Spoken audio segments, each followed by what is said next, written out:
Hello दोस्तों, मैं Ashish Sharma advocate आज आप सबके लिए लेकर के आया हूँ सीनियर सिटीजन्स एक्ट से संबंधित नियमों के बारे में। यानी कि ऐसे लोग जो 60 प्लस हो चुके हैं, सीनियर सिटीजन्स हैं, अगर उनके साथ गलत व्यवहार होता है तो उनको भी क्या अधिकार प्राप्त हैं। मोटा मोटा शुरुआत में मैं ये बता दूं, सीनियर सिटीजन्स को ना सिर्फ अपने चिल्ड्रन के खिलाफ अगर उन्हें नेग्लेक्ट किया जाता है, मेंटेन नहीं किया जाता, ना सिर्फ एफआईआर करने का उन्हें अधिकार है अपने बच्चों के खिलाफ, बल्कि वो अपनी प्रॉपर्टी से उन्हें निकाल सकते हैं। इसके अलावा मेंटेनेंस प्राप्त करने का तो अधिकार उन्हें इस एक्ट द्वारा है ही।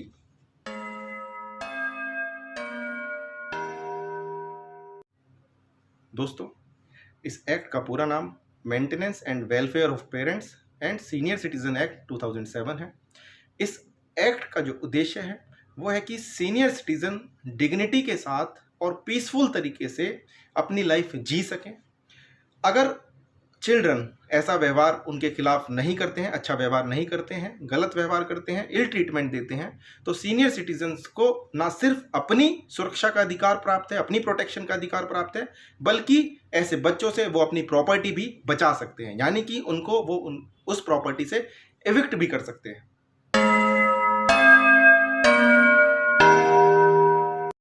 एक बात मैं शुरुआत में ही आपको बता दूं कि कई बार बच्चे ऐसा सोचते हैं कि वो माँ बाप को कोर्ट के अंदर ये प्रूव कर देंगे कि उन्होंने गलत उद्देश्य के साथ या बदले की भावना के साथ उनके खिलाफ ऐसी कोई कार्रवाई की है। तो कोर्ट ऐसे मामलों में ये मानती है, ऐसी प्रिजम्पशन है कोर्ट की, कि कभी भी माँ बाप अपने बच्चों के साथ गलत उद्देश्य से या बदले की भावना के साथ कभी भी कोई भी कोर्ट प्रोसीडिंग्स नहीं करते हैं।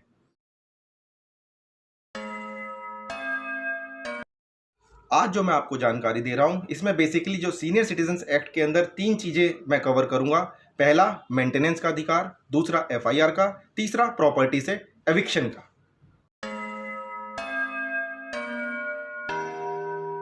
दोस्तों, सबसे पहले बात करूंगा मैं मेंटेनेंस से संबंधित नियम की। अगर बुजुर्गों के पास उतनी आय का स्रोत नहीं है कि जिससे वो अपनी बेसिक नेसेसिटीज़ की चीज़ें जैसे कपड़ा, खाना और दवाइयाँ आदि का खर्चा वो पूरा नहीं कर सकते, अपनी जो भी उनकी इनकम सोर्स है, तो उन्हें अधिकार प्राप्त है कि उनकी इन चीज़ों की पूर्ति मेंटेनेंस के द्वारा उनके बच्चे करेंगे। दोस्तों, इस एक्ट के सेक्शन 4 और सेक्शन 5 के अंदर मेंटेनेंस से संबंधित नियम दिए गए हैं। हर एक बच्चे का ये दायित्व है कि वो अपने बुजुर्गों को मेंटेन करें, उनके लिए दवाई, कपड़े, अच्छा खाना पीने की व्यवस्था करें। अगर वो ऐसा नहीं करते हैं तो बुजुर्ग व्यक्ति एप्लीकेशन के माध्यम से, कंप्लेंट के माध्यम से अपने एरिया के, अपने डिस्ट्रिक्ट के एसडीएम को शिकायत कर सकते हैं।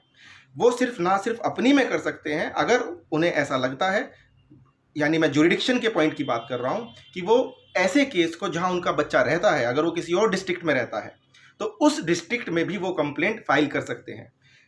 किसी भी डिस्ट्रिक्ट का एडीएम, एसडीएम इस ऐसे मामलों की सुनवाई करेगा। बुजुर्ग व्यक्ति ना सिर्फ खुद जाकर के कंप्लेंट फाइल कर सकते हैं, बल्कि किसी रिप्रेजेंटेटिव के माध्यम से भी ऐसी कंप्लेंट वो एसडीएम के सामने रख सकते हैं। इसके अलावा एसडीएम को खुद भी अधिकार प्राप्त है कि अगर उन्हें कहीं से ऐसी जानकारी हो जाती है तो वो स्यो मोटो यानी अपने आप भी कॉग्निजेंस ऐसे मामलों का संज्ञान ले सकते हैं। दोस्तों, अभी मैंने बताया जुरिडिक्शन का पॉइंट जो सेक्शन 6 के अंदर है। सेक्शन 6 के अंदर ही प्रोवाइडेड है कि अगर बुजुर्ग व्यक्ति मेंटेनेंस या जो एसडीएम ने ऑर्डर पास किया है उससे सेटिस्फाइड नहीं है तो वो उसके अपील डीएम से, यानी कि डिस्ट्रिक्ट मजिस्ट्रेट साहब से कर सकते हैं।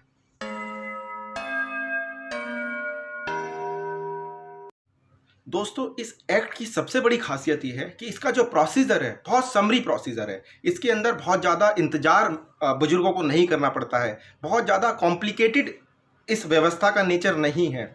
इस ऐसे मामलों की सुनवाई एसडीएम को 90 दिन के अंदर करनी होती है, जो कि 30 दिन और फर्दर 30 दिन तक एक्सटेंड हो सकती है। यानी कुल मिलाकर के मेरा कहने का मतलब ये है कि इसका जो ट्रायल है बहुत सिंपल है और समरी प्रोसीजर है।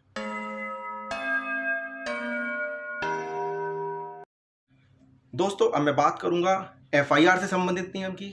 अगर कोई व्यक्ति अपने पेरेंट को नेग्लेक्ट करता है, जानबूझ करके उन्हें मेंटेन नहीं करता है, उनकी देखभाल नहीं करता है, तो बुजुर्ग व्यक्ति को उसके खिलाफ सेक्शन 24 में एफआईआर करने का भी अधिकार है। ये जो अधिकार है सेक्शन 24 के अंदर, इसमें ऐसे बच्चों को 3 महीने तक की सजा जेल हो सकती है और इसका ट्रायल मजिस्ट्रेट के यहाँ चलेगा।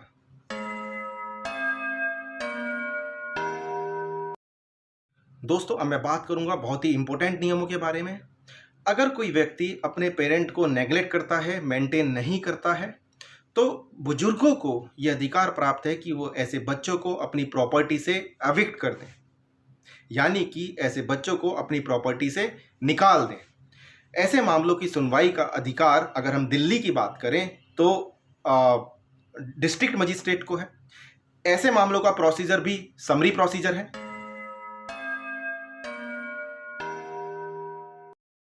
ये एक्ट सेंट्रल गवर्नमेंट द्वारा पास है। इसी एक्ट में ऐसा प्रोविज़न दिया गया है कि स्टेट गवर्नमेंट अपने हिसाब से रूल्स फ्रेम कर सकती है ताकि इस एक्ट के जो ऑब्जेक्ट्स हैं उनको अचीव किया जा सके। अगर हम दिल्ली की बात करें तो इस एक्ट में रूल 22 बनाया गया है, जिसके अंदर ऐसी एप्लीकेशन जिसमें माँ बाप अपने बच्चों को एविक्ट करना चाहते हैं उनसे परेशान होकर के, तो रूल 22 के अकॉर्डिंग वो फाइल कर सकते हैं। रूल 22 के अंदर ही कवर किया गया है कि माँ बाप अपनी ऐसी प्रॉपर्टी, यानी कि जो मूवेबल है, इमूवेबल है, सेल्फ एक्वायर्ड है, टेंजिबल है, इनटेंजिबल है, सभी तरह की प्रॉपर्टीज़ के से अपने बच्चों को वो निकाल सकते हैं। हालांकि इसके अंदर वो प्रॉपर्टी शामिल नहीं है जो प्रॉपर्टी वो अपने बच्चों को बेच चुके हैं, यानी कि सेल कर चुके हैं।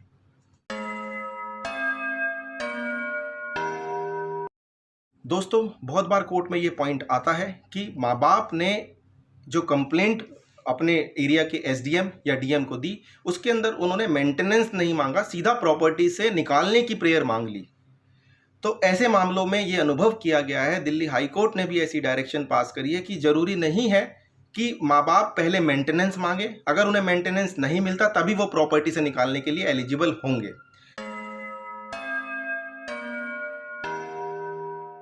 तो दोस्तों, अंत में मैं यही कहना चाहूँगा कि ये जो एक्ट है ये बहुत ही इफ़ेक्टिव एक्ट है। इसके अंदर बुजुर्गों का विशेष ध्यान रखा गया है और ये एक्ट इतना इफ़ेक्टिव है, कई बार क्या होता है कि जानकारी और जागरूकता के अभाव में बहुत बार बुजुर्ग बच्चों को अपनी प्रॉपर्टी से निकालने के लिए उनसे परेशान होकर के सिविल सूट में चले जाते हैं और सिविल सूट के निस्तारण में, उसके ट्रायल में सालों लग जाते हैं और सालों लगने के बाद अगर मान लीजिए उस केस का फैसला आता भी है तो फिर उसका कोई महत्व नहीं रह जाता। या तो बुजुर्ग इस दुनिया में नहीं रह रहे होते, या अगर रह भी रहे होते हैं तो वो उस पोजीशन में नहीं होते कि वो उस प्रॉपर्टी को जो उन्होंने, यानी जो उन्हें जस्टिस मिला है सालों बाद, उसका वो एंजॉय कर सकें। तो कुल मिलाकर के ये जो एक्ट है हर किसी की जानकारी में होना चाहिए, खास तौर से बुजुर्ग व्यक्ति की। मैं तो बल्कि ये कहता हूँ कि बच्चों की जानकारी में भी जरूर होना चाहिए ताकि वो माँ बाप के साथ इतनी हिम्मत ना कर सकें कि गलत व्यवहार करें, उनको अनदेखा करें, उनको नेग्लेक्ट करें, उनको इल ट्रीटमेंट दें। तो दोस्तों, उम्मीद करता हूँ ये जानकारी आप सब लोगों को पसंद आई होगी।